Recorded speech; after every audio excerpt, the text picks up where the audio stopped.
ఒక చిన్న important point sir, ఇది రాసుకోండి. దీని తర్వాత నేను లంబకోణ త్రిభుజం మీద డీటెయిల్డ్గా డిస్కస్ చేస్తాను.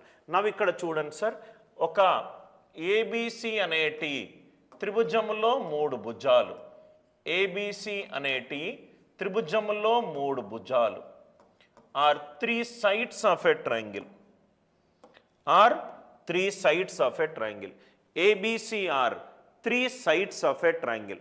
First one, అది కనుక రైట్ యాంగిల్డ్ ట్రయాంగిల్ కావాలనుకోండి, అది కనుక రైట్ యాంగిల్డ్ ట్రయాంగిల్ కావాలి, లంబకోణ త్రిభుజము 3 భుజాలు ఇచ్చి అది లంబకోణ త్రిభుజము అవ్వాలి అని అంటే రైట్, ఏదైతే మనము యాంగిల్కి 90 degrees అనుకున్నామో, ఇక్కడ మనం యాంగిల్ సి అనుకున్నాం కదా సార్, దాని ఆపోజిట్ స్మాల్ సి ఉంటుంది, క్యాపిటల్ ఏకి ఆపోజిట్ స్మాల్ ఏ ఉంటుంది, క్యాపిటల్ బికి ఆపోజిట్ స్మాల్ బి ఉంటుంది. ఇది 90 degrees కనుక అవుతే C square is equivalent to A square plus B square. C అనేది ఏంటి సార్? Largest side. సి అనేది ఏంటి? Largest side. సి అనేది ఏంటి? Largest side. లంబకోణ త్రిభుజములో C square is equivalent to A square plus B square వస్తుంది. సార్ ఎలా వచ్చింది సార్ ఇది ఎలా వచ్చింది అని అంటే కొసైన్ రూల్ నుంచి వచ్చింది. దీని ప్రూఫ్ ఏంటంటే దీని ప్రూఫ్ కొసైన్ రూల్ నుంచి వచ్చింది. దీని ప్రూఫ్ కొసైన్ రూల్ నుంచి వచ్చింది. ఒకసారి ఇక్కడ చూడండి సార్, కొసైన్ రూల్. లంబకోణ త్రిభుజములో 3 భుజాలు ఇచ్చినప్పుడు అది లంబకోణ త్రిభుజమా లేదా కనుక్కోవాలి అని అంటే మనము right C square is equivalent to A square plus B square. 3 భుజాలు ఇచ్చి అది అల్పకోణ త్రిభుజమా, అధిక కోణ త్రిభుజమా, లంబకోణ త్రిభుజమా అడిగినప్పుడు మనము చేసుకోవాల్సిన పాయింట్ ఏంటంటే ఓన్లీ ఏదైతే అధిక భుజం ఉందో దాని మీద పాయింట్ ఆఫ్ రెఫరెన్స్ వేస్తే చాలు. సి అనేది లార్జెస్ట్ సైడ్. ఏదైతే 3 భుజాల్లో ఎక్కువ వాల్యూ ఏదైతే భుజం ఉందో దాన్ని పాయింట్ ఆఫ్ రెఫరెన్స్గా చేసుకుంటే చాలు. కొసైన్ రూల్ ఏమంటుందంటే C square is equivalent to A square plus B square minus 2ab cos angle C. Cos angle C ఇది కొసైన్ రూల్. కొసైన్ రూల్కి మనము సపోజ్గా అది లంబకోణ త్రిభుజంలో నేను ఇక్కడ ఆర్ఏటి అని రాస్తున్నాను సార్. ఆర్ఏటి అని అంటే right angled triangle. Right angled triangle లంబకోణ త్రిభుజము. లంబకోణ త్రిభుజములో ఒక కోణము 90 degrees ఉంటుంది. ఏదైతే కోణము 90 degrees ఉంటుందో దాని ఆపోజిట్ ఉన్న భుజము అన్నిటికంటే 3 భుజాల్లో కల్లా ఎక్కువ వాల్యూ ఉన్న భుజము. Angle C is 90 degrees. Angle C is 90 degrees. కాబట్టి కాస్ 90 0 అయింది. కాబట్టి C square is equivalent to A square plus B square. 2ab into cos 90. Cos 90 ఏమవుతుంది sir? Cos 90 it is 0. So C square is equivalent to A square plus B square. C square is equivalent to A square plus B square. ఇది right angled ట్రయాంగిల్కి లంబకోణ త్రిభుజానికి condition ఏంటి sir? అత్యధిక భుజము whole square is equivalent to square of మిగతా 2 భుజాలు. అదే acute angled triangle. Acute angled triangle. Acute angled triangle అంటే ఏంటి? అల్పకోణ త్రిభుజము. అల్పకోణ త్రిభుజము. అల్పకోణ త్రిభుజములో యాంగిల్ ఎలా ఉంటుంది sir? 0 less than theta less than 90 degrees ఉంటుంది. అల్పకోణ త్రిభుజములో 3 కోణాలు 0 నుంచి 90 degrees మధ్యలో ఉంటుంది. 0 నుంచి 90 degrees మధ్యలో ఉంటుంది. కాబట్టి C square is equivalent to A square plus B square minus 2ab cos 0 నుంచి 90 degrees. కాస్ 0 నుంచి 90 degrees. 0 నుంచి 90 degrees అని అంటే కాస్ 0 నుంచి 90 positive. Positive into negative negative. A square plus B square నుంచి నేను కొంత వాల్యూ తీసేస్తున్నాను. A square plus B square నుంచి కొంత వాల్యూ తీసేస్తే 7 నుంచి 1 తీసేస్తే 7 కంటే తక్కువ ఉంటుంది, 7 నుంచి 2 తీసేస్తే 2 కంటే తక్కువ ఉంటుంది, A square plus B square నుంచి కొంత తీసేస్తే ఏమవుతుంది సార్?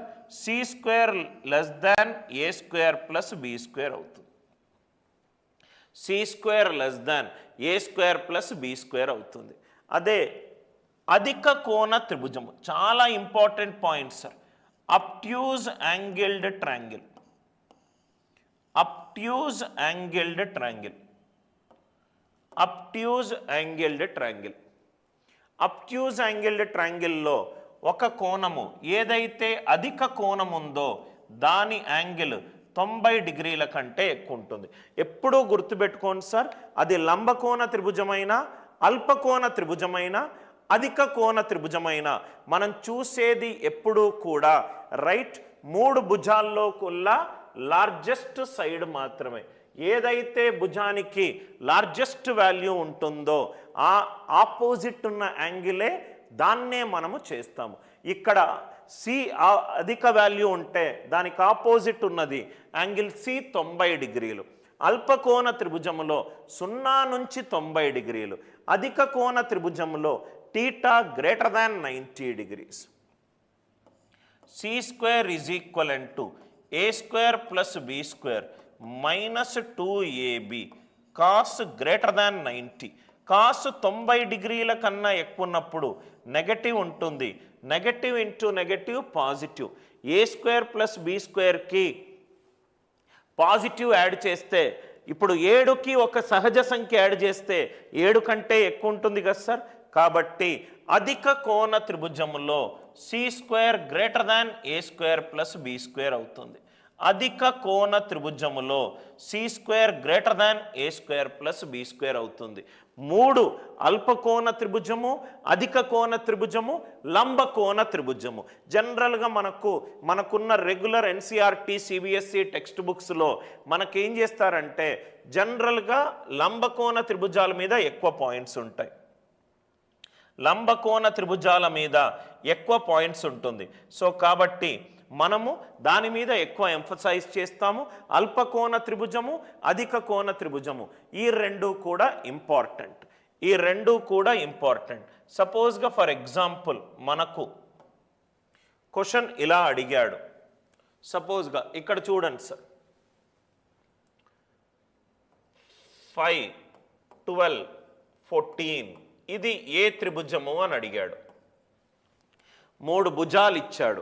3 భుజాలు ఇచ్చి అది అల్పకోణ త్రిభుజమా, అధిక కోణ త్రిభుజమా, లంబకోణ త్రిభుజమా అని అడిగాడు.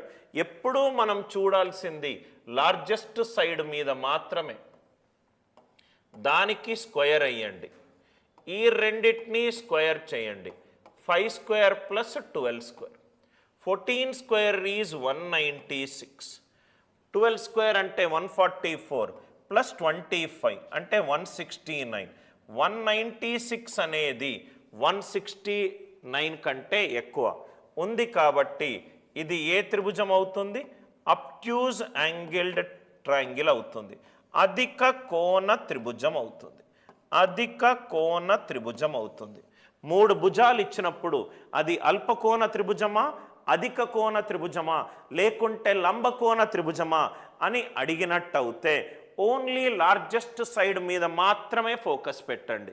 14 square, 5 square plus 12 square, 5 square అంటే 25, 12 స్క్వేర్ అంటే 144, 144 ప్లస్ 25 169, 14 స్క్వేర్ ఏమో 196. 196 అనేది 169 కంటే ఎక్కువ ఉంది, 169 కంటే ఎక్కువ ఉంది కాబట్టి అది అధిక కోణ త్రిభుజము, కాబట్టి అది అధిక కోణ త్రిభుజము. ఇంకో ఎగ్జాంపుల్ 12, 16, 18 3 భుజాలు ఇచ్చాడు.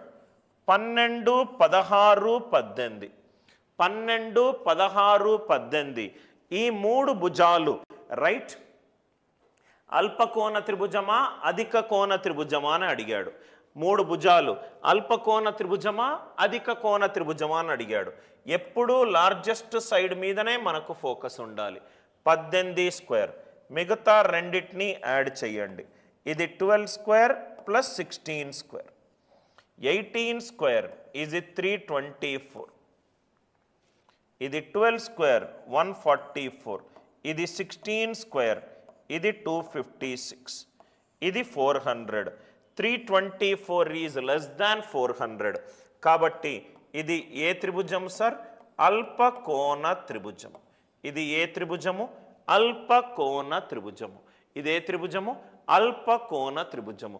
3 భుజాలు ఇచ్చినప్పుడు అది లంబకోణ త్రిభుజమా, అల్పకోణ త్రిభుజమా, అధిక కోణ త్రిభుజమా కనుక్కోవడానికి కాన్సెప్ట్ అందరికీ క్లియర్ అయింది అనుకుంటా. 3 భుజాలు ఇచ్చినప్పుడు లార్జెస్ట్ సైడ్ దగ్గరికి వెళ్ళండి. C square is equivalent to A square plus B square అవుతే అది లంబకోణ త్రిభుజము. C square less than A square plus B square కనుక అవుతే అది అల్పకోణ త్రిభుజము. C square greater than A square plus B square కనుక అవుతే అది అధిక కోణ త్రిభుజము.